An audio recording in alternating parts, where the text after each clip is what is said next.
Oh my God. On this episode of the Actual VR Show, we're talking about three things. We're talking about one, Nashville, baby. We're talking about the biggest VR news in the Southeast today. Secondly, we're talking a little bit about Oculus and Steam VR. Do they work together? We'll find out. And third, we're talking about a very special 3D modeler that if you were to put a blindfold on your head, spin around a bunch of times, take the blindfold off, you won't be able to tell if you were real life or virtual reality. We're going to talk a little bit about that on this episode of the Actual VR Show. Let's go! Speaking of getcha, welcome back to another episode of the Actual VR Show. I'm so glad you guys are here. I've been lonely without you. For the first story of the day, I want to show some Tennessee love. If you didn't know already, Actuality VR, my company based here in Franklin, Tennessee. But what I wanted to talk about specifically, the Rabbit Hole VR has made a foothold in downtown Nashville for VR arcades. Down the rabbit hole with me, it's my next Music City must. We're checking out the intense gaming experience here at the Rabbit Hole VR. Now gamers can slip into the world of virtual reality at Nashville's new arcade, the Rabbit Hole VR.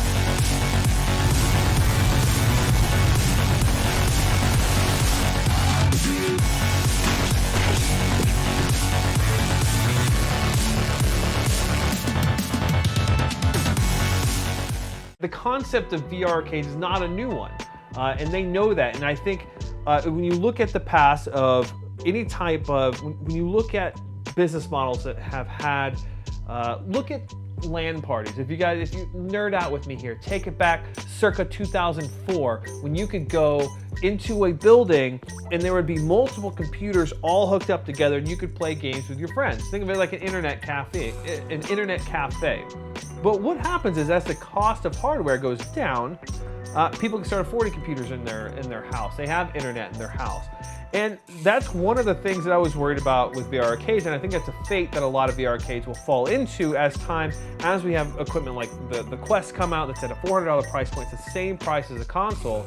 You know, what does that mean for VR arcade owners? Well, one of the things that I love that Rabbit Hole VR has done is they've really separated themselves out from the rest of the group. They're not your average arcade. They've really separated themselves. The first step that I really enjoyed was, if you didn't know already, we've talked about it in the past, the Assassin's Creed VR escape room. If you don't know what that is, essentially Ubisoft has released 2 Assassin's Creed escape room experiences in virtual reality.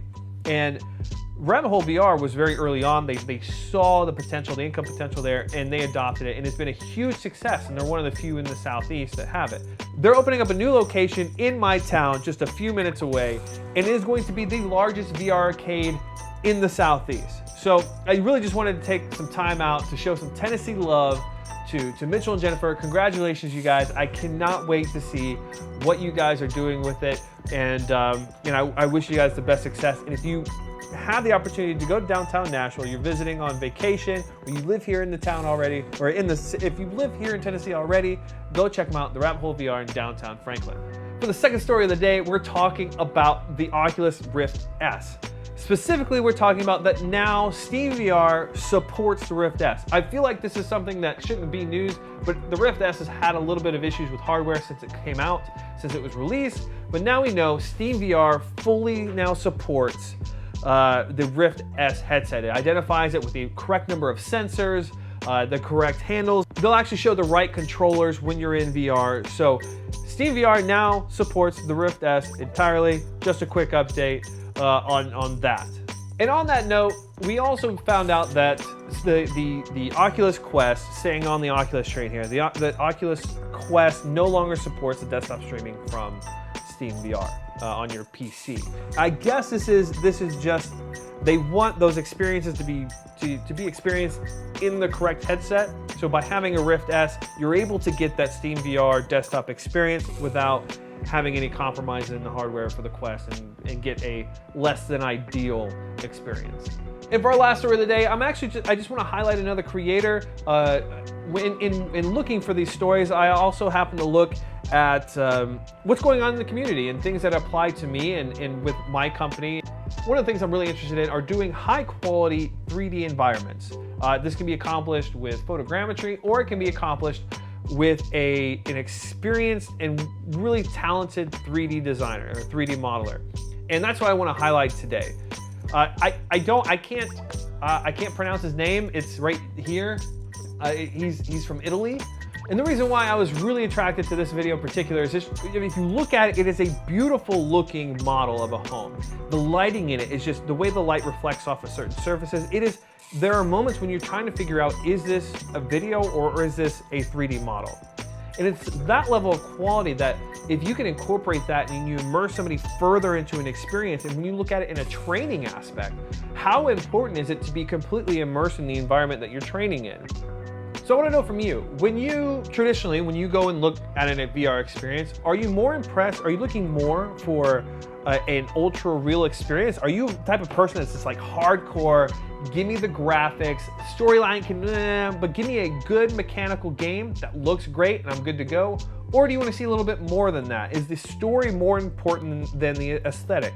Which one is most important to you? Leave a comment down in the section. If you're watching this on YouTube, don't forget to subscribe. But if you're watching on Facebook, be sure to like the page, Actuality VR. You can find us on all the social medias. We're hip like that. We even have a TikTok. We don't have a TikTok.